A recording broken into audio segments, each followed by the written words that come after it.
Happy birthday to you. Happy birthday, happy birthday, happy birthday to you. Hey guys, welcome back to Seiwa's 5th birthday. So today, I'll just share to you a simple birthday celebration with his daycare classmate. Kasi ito lang naman talaga ang request niya sa amin, na maraming babati sa kanya ng mga classmate niya, kasi dati kami-kami lang rin naman ang nagsaselebrate ng birthday niya.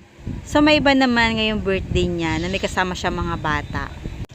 As in pure mga classmate niya lang mga yan and his teacher. Big thank you nga pala kay Ma'am Bibi sa pagiging part ng birthday ni Seiwa.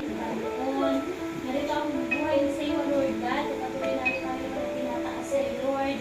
Patuloy siya na pagpalain, bigyan ng mahabang buhay at marami pang birthdays. Magandang kalusugan, Panginoon. At patuloy mo na i-bless ang kanyang pamilya, Panginoon. Patuloy siya ng protection natin ng ito. And we pray, Father God, na sana, Panginoon, ay bigyan mo ang kaligayahan sa araw na ito, Panginoon, ang kanyang birthday celebration, Lord God. Patuloy natin sa iyo pinagkakatiwala ang lahat. Dalawin ang Panginoon, pagpalain mo siya sa kanyang pagtanda. At pagpalain mo, Panginoon, ang mga biyaya at patuloy mo pinagkaloob sa pangalan ni Jesus. Amen.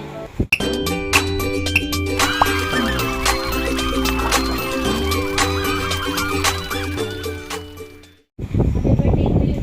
Ready? Sing! Happy birthday to you. I feel na naging makabuluhan at naging happy talaga si Seiwa sa kanyang birthday na to. Kasi talagang may moment siya dito guys na talagang naiyak siya.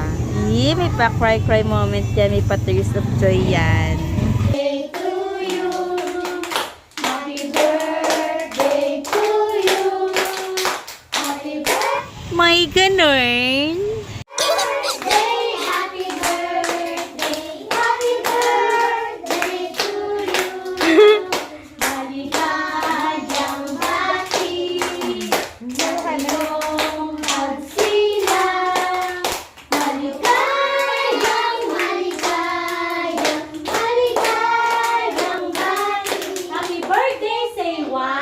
Ulit, 1, 2, 3. Happy birthday, Seiwa. Thank you. Sabihin mo. Thank you. Blow your Thank you mga bata. Tapos ayaw niya si Seiwa sa kanyang kaarawan. Hindi niya ito makakalimutan. And this is now Seiwa's cake. Thank you Lord and thank you Papa. Yun lang naman na request niya, chocolate cake. At dahil minsan lang naman yung birthday mo, syempre kailangan masunod yan baby. So I just cut it into 20 pieces kasi 20 lang naman sila today. And I just ordered Jollibee mix and match na talagang tamang-tama lang sa tiyan ng mga maliliit na cute na bata na to. Talagang natuwa lang ako niyan guys kasi talagang kumakain sila without parents. Kasi alam ko yung mga ganyang edad talagang may katabi pang mga mommies yan eh para sila isubuan. Smile. Say thank you. Thank you, Seiwa.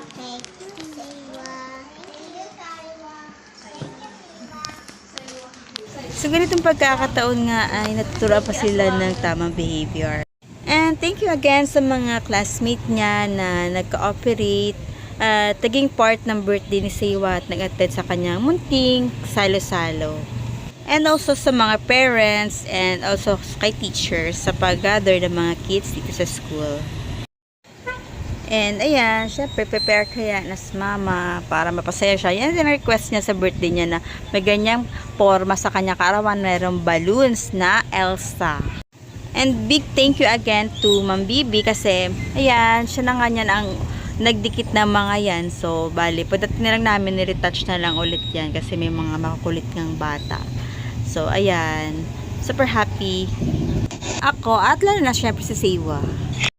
And then after that, ayan, nagsiming naman sila magpinsan sa ilog. Kasi sarap maligo ngayon sa ilog kasi malinis at talagang mainit ang panahon. And super happy dyan si Seiwa. Talagang sinulit-sulit niya ang bakasyon sa Mindoro.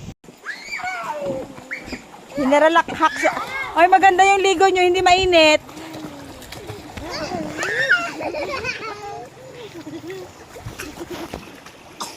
Hindi na mainit.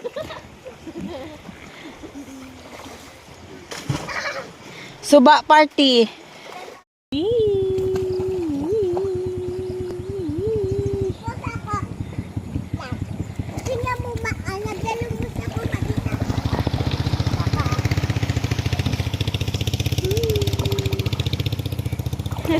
Ashush! Ashush!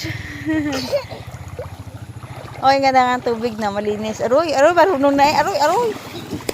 Ba talaga yung nagpagkitang gilas pa yung aswang na yan?